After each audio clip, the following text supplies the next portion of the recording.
Hello everyone, welcome to the second video of my weight loss series.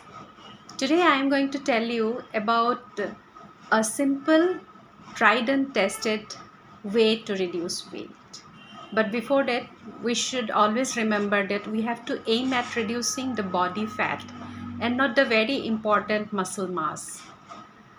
हमें शरीर के वजन घटाने के साथ साथ हमारे वेस्ट लाइन या पेट के आसपास जो फैट जमा हुए हैं उसको भी घटाने की कोशिश करनी है। पर कैसे? मैंने पहले भी आपको कहा था कि मैं जो भी मेथड बताऊंगी वो scientifically proven, tried and tested method ही होगा। It may take some time but it is the right and sustainable way to reduce weight. वैसे भी हमने चंद ही महीने में तो ये वज़न नहीं बढ़ाया है, इसके लिए हमें काफ़ी सालों की मेहनत भी लगी है। So better to choose a tried and tested, scientifically proven way to reduce weight.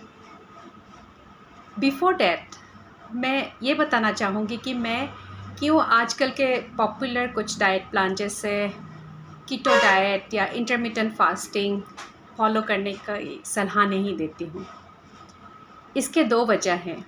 पहली वजह तो ये है कि ये सभी डाइट प्लान भले ही कम समय में थोड़ा वज़न घटाने के लिए कारीगर हो, पर इन सब के साथ साथ काफ़ी सारे साइड इफ़ेक्ट्स भी होने के चांसेस हैं, जैसे कि सर दर्द होना, थकान होना, इरिटेबिलिटी या चिड़चिड़ापन, कंस्टिपेशन और साथ में हैंगर फील होना। हालांकि ये शब्द डिक्शनरी में नहीं है, पर इसको दो को जोड़कर बनाया गया है। हंगर मतलब भूख और एंगर मतलब गुस्सा आना। इसके साथ साथ ऐसे एक्सट्रीम वेट लॉस प्लान अगर लंबे समय तक फॉलो करते हैं तो इसके वजह से kidney problem, osteoporosis, uric acid का बढ़ना, माइक्रोन्यूट्रिएंट डेफिशिएंसी जैसे सीरियस प्रॉब्लम्स भी हो सकते हैं। सेकंड पॉइंट ये है कि ऐसे सारे वेट लॉस प्लान के आज तक एक साइंटिफिकली प्रूवन सही और सफिशिएंट स्टडी नहीं हुए हैं। ऐसे डाइट प्लान्स के डिफेंस में काफ़ी सारे लोग बताना चाहेंगे कि रिसर्च तो हुआ है और काफ़ी पॉजिटिव रिजल्ट्स भी आए हैं।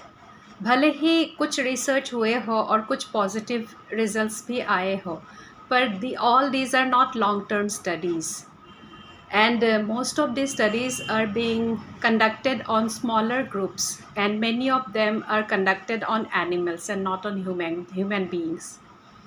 So therefore, let more studies be conducted on this so that we can get the result of long-term implications of these type of weight loss plans.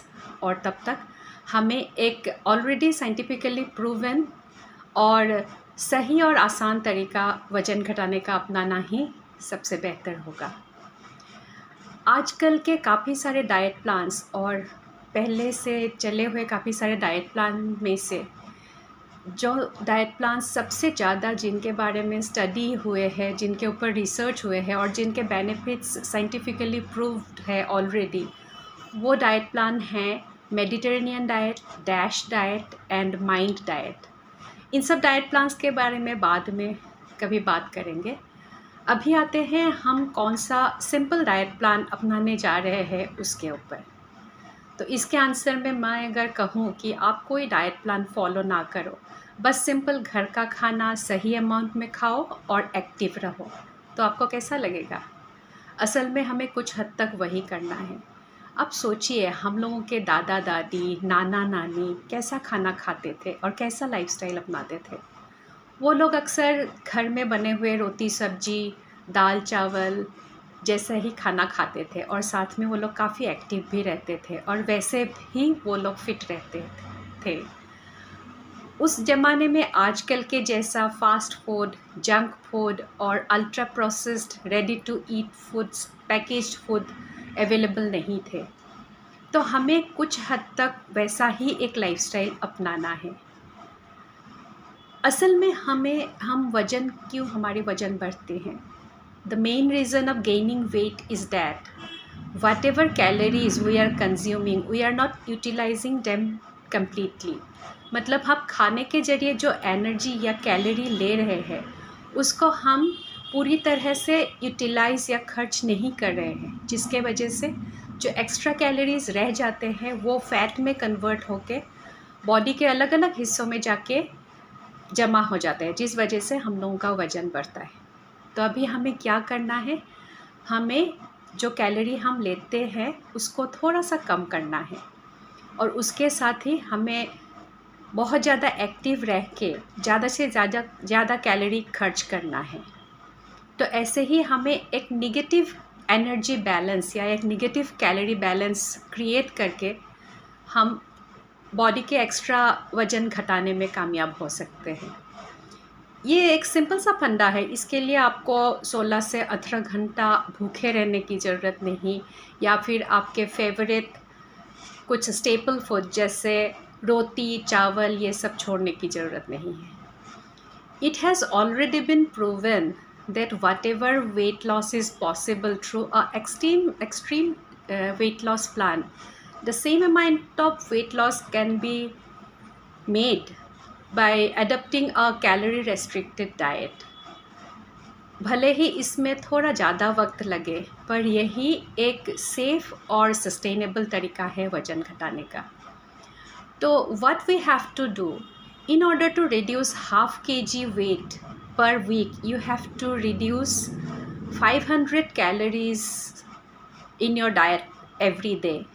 मतलब अगर आपके recommended dietary allowance 2000 kilo calorie पर दिन के हिसाब से है, तो आपको उसमें से 500 कैलोरीज़ घटा के 1500 किलो कैलोरीज़ खाने के ज़रिए लेना है। और जो 1500 कैलोरीज़ आप ले रहे हो उसको आपको खर्च भी करना है। तो इसके लिए आपको पूरा 1500 कैलोरीज़ वर्कआउट करके खर्च नहीं करना है। हम लोग के बॉडी के अंदर कंस्टेंटली मेटाबॉलिक एक्टिविटीज़ चलते रहते हैं, जिसके वजह से कैलोरीज़ की ज़रूरत पड़ती है। और साथ में हम लोग जो डेली एक्टिविटीज़ करते हैं उसमें भी काफ़ी सारे कैलोरीज़ खर्च होते हैं। ये सब कुछ मिला के जितना भी कैलोरी खर्च होते हैं उसके बाद जितना कैलोरी रह जाते हैं उसको हमें कुछ फ़िज़िकल एक्टिविटीज़ जैसे एक्सरसाइज या वर्कआउट करके खर्च करना है। और ये पूरा कैलकुलेशन आपके लिए एक एक्सपर्ट डाइटिशियन करके बता सकती है और आपको गाइड कर सकते हैं। तो यही एक सिंपल तरीका है वज़न घटाने का। और इसके साथ और एक चीज़ बहुत ज़रूरी है, जो है कि हम कैसा खाना खाते हैं, कितना खाते हैं, कब खाते हैं। इन सब का असर हमारे बॉडी फंक्शंस में और वेट के ऊपर भी होता है।